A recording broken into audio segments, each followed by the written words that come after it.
Hello दोस्तों, कैसे हैं आप लोग। तो आज की वीडियो में आप सबके लिए लाए हैं NCERT solution for class 10 social science in Hindi political science chapter number 4। Chapter का नाम है जाति धर्म और लैंगिक मसले। तो आइए देख लेते हैं। क्वेश्चन नंबर 1 है, जीवन के उन विभिन्न पहलुओं का जिक्र करें जिसमें भारत में स्त्रियों के साथ भेदभाव होता है या वे कमजोर स्थिति में होती है, अथवा भारत में स्त्रियों के साथ अभी भी भेदभाव होता है जिसके कारण समाज में उनकी स्थिति में असमानता बनी हुई है।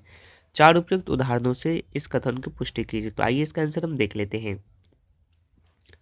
अगर हम भारत में अधिकतर स्त्रियों की दशा देखें तो स्त्रियों के साथ कई प्रकार से भेदभाव किया जाता है, जिसका वर्णन इस प्रकार से है। पहला है अशिक्षा। स्त्रियों को पुरुषों की तुलना में कम शिक्षा दी जाती है। भारत की साक्षरता दर 74.04% है, जिसमें 82.14% पुरुष शिक्षित है तथा 65.46% स्त्रियां शिक्षित हैं।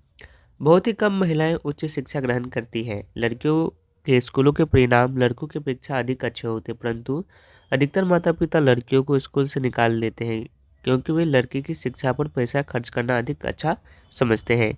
इस प्रकार शिक्षा के आधार पर लड़कियों से भेदभाव होता है। ओके। ख है, एक जैसे कार्य के लिए कम तनख्वाह।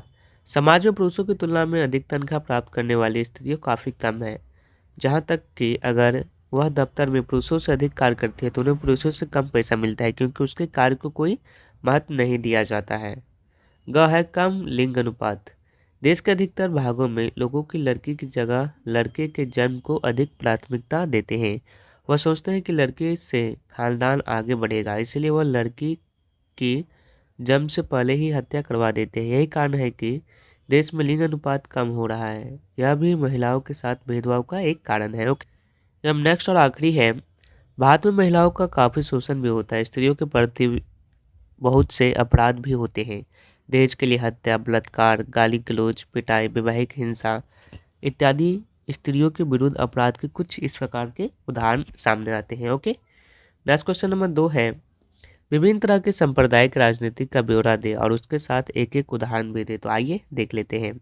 इसका आंसर हो जाएगा, सांप्रदायिकता का सबसे साधारण रूप हमारे रोजाना विश्वास अथवा लोगों के रोजाना जीवन के धार्मिक विचार हैं। इस रोजाना विचारों में दूसरे धर्मों के विश्वासों, विचारों इत्यादि की तुलना में अपने धर्म के विश्वासों, विचारों की श्रेष्ठता शामिल है। यह विश्वास इतने आम होते हैं कि हम उन्हें पहचान नहीं सकते क्योंकि हम इनका प्रयोग अपने रोजाना जीवन में करते हैं। ख है, अगर कोई व्यक्ति सांप्रदायिक विचारधारा का है तो उनमें इससे उसके मन में और धर्मों की तुलना में अपने धर्म की राजनीतिक सर्वोच्च की भावना बढ़ जाएगी। अगर वह व्यक्ति देश के बहुसंख्या से संबंधित है तो यह बहुसंख्यावाचक प्रभुत्व का रूप ले लेगा। इसके साथ ही देश के अल्पसंख्यकों में भी एक अलग राजनीतिक दल बनाने की इच्छा व्याप्त हो जाएगी। ओके। ग है, सांप्रदायिकता का एक और साधारण रूप है धार्मिक स्तर पर राजनीतिक रूप से गतिमान होना। इसके लिए धार्मिक नेता भाषण, भावुक अपील, पवित्र चित्रों का सहारा लेकर एक धर्म के अनुयायियों को राजनीतिक क्षेत्र में इकट्ठा कर सकते हैं।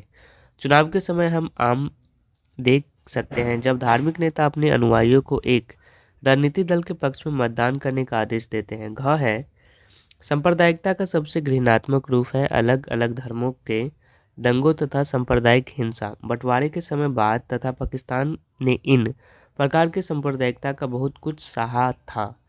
यहाँ तक कि स्वतंत्रता के बाद भी देश के हिस्सों में धर्म के आधार पर भी दंगे हुए थे। ओके।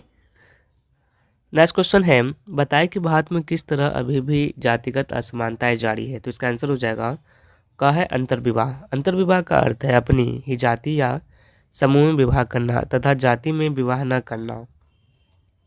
यहाँ तक कि आधुनिक समय में भी लोग अंतरजातीय विवाह पसंद नहीं करते हैं। अंतरजातीय विवाह चाहे वह अब कानूनी रूप से ठीक है, परंतु फिर भी लोग अपनी जाति के बाहर विवाह करना पसंद नहीं करते। वे सोचते हैं कि उसकी जाति और जातियों से ऊंची है तथा इसीलिए वे और जातियों से नफरत की दृष्टि से देखते हैं।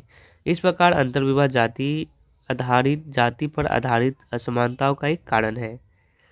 ख है अस्पृश्यता। अस्पृश्यता एक ऐसा विचार है जिसके अनुसार निम्न जाति तक का व्यक्ति उच्च जाति के व्यक्ति को छू नहीं सकता था। अगर वह ऐसा करता था तो उसे कड़ी सजा मिलती थी। चाहे संवैधानिक प्रावधानों के अस्पृश्यता की प्रथा को खत्म कर दिया, परंतु यह प्रथा अभी भी पूरी तरह खत्म नहीं हुई है। ग है शिक्षा। जाति व्यवस्था के प्रभुत्व के समय में निम्न जातीय शिक्षा ग्रहण नहीं कर सकती थी। उन्हें शिक्षा ग्रहण करने से रोका जाता था तथा यही कारण है कि वे बाकी समाज से पीछे ही रह गए। ग है पेशा। निम्न जातियों के लोगों को अपने परंपरागत पेशों को अपनाना पड़ता था तथा उन्हें और पेशे अपनाने नहीं दिया जाता था, जिससे हमें जातिगत असमानता को पता चलता है।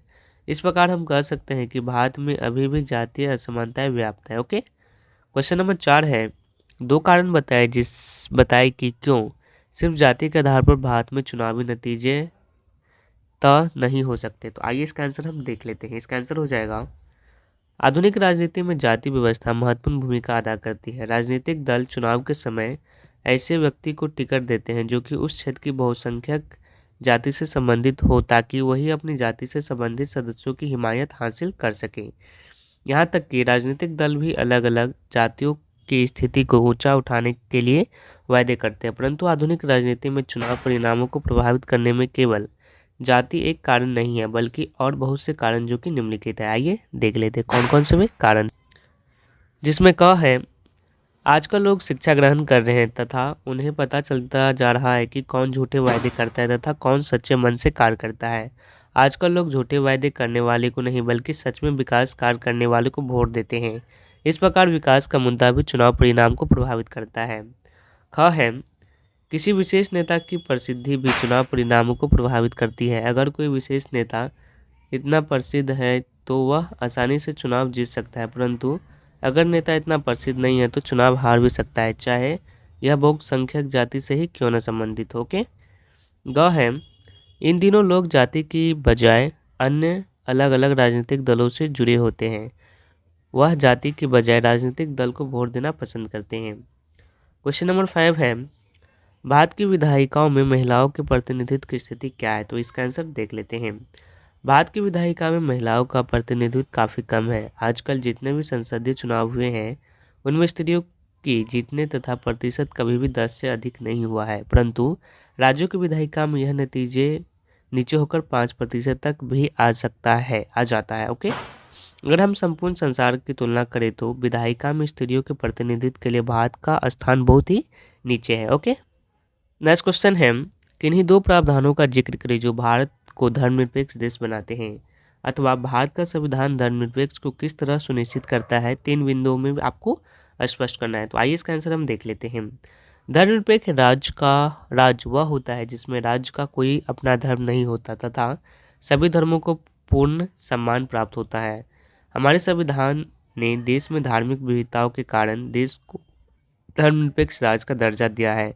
संविधान ने कई प्रावधान रखे जिसमें देश के धर्मनिरपेक्ष होने का पता चलता है तथा ये कौन कौन से प्रावधान हैं आइए इसे हम जानते हैं। क है, भारत का अपना कोई धर्म नहीं है। ख है, देश के सभी नागरिक को कोई भी धर्म मानने का अधिकार दिया गया है। नागरिक अपनी इच्छा से किसी भी धर्म को अपना सकते हैं तथा उसका प्रचार कर सकते हैं। ग है, संविधान यह कहता है कि सरकार किसी भी व्यक्ति के साथ धर्म के आधार पर कोई भेदभाव नहीं करेगी। इसीलिए ही देश के 2 सबसे महत्वपूर्ण पदों राष्ट्रपति तथा प्रधानमंत्री पद पर अल्पसंख्यक समूहों के भी सदस्य रह चुके हैं। ओके, 7वां है, जब हम लैंगिक विभाजन की बात करते हैं तो हमारा अभिप्राय होता है। क है, स्त्री और पुरुष के बीच जैविक अंतर से। ख है, समाज द्वारा स्त्री और पुरुष को दी गई समान भूमिका से। ग है, बालक और बालिकाओं की संख्या के अनुपात से। घ है, लोकतांत्रिक व्यवस्थाओं में महिलाओं को मतदान का अधिकार न मिलना। तो इसका राइट आंसर क्या हो जाएगा, समाज द्वारा स्त्री और पुरुष को दी गई असमान भूमिकाओं को। ओके, नेक्स्ट क्वेश्चन है, भारत में जहां औरतों के लिए आरक्षण की व्यवस्था है, कहाँ तो पंचायती राज की संस्थाओं में क्या है तो औरतों के लिए आरक्षण की व्यवस्था उपलब्ध है। ओके, समझ गए। नेक्स्ट क्वेश्चन आती है, सांप्रदायिक राजनीति के अर्थ संबंधित निम्नलिखित कथनों पर गौर करें। सांप्रदायिक राजनीति किस धारणा पर आधारित है। किसका राइट आंसर क्या हो जाएगा, ग और स। क्या है तो एक धर्म दूसरे से श्रेष्ठ है, और स क्या है तो स है एक धर्म के अनुयायी एक समुदाय बनाते हैं। ओके, नेक्स्ट क्वेश्चन नंबर 10 है, भारतीय संविधान के बारे में इनमें से कौन सा कथन गलत है। कथन ख गलत है। ख क्या है तो यह एक धर्म को राजकीय धर्म बताता है, ये गलत है। ओके, नेक्स्ट क्वेश्चन है, खालिस्तान पर आधारित सामाजिक विभाजन सिर्फ भारत में होता है, तो जाति पर आधारित जो सामाजिक विभाजन होता है वो सिर्फ भारत में होता है। ओके।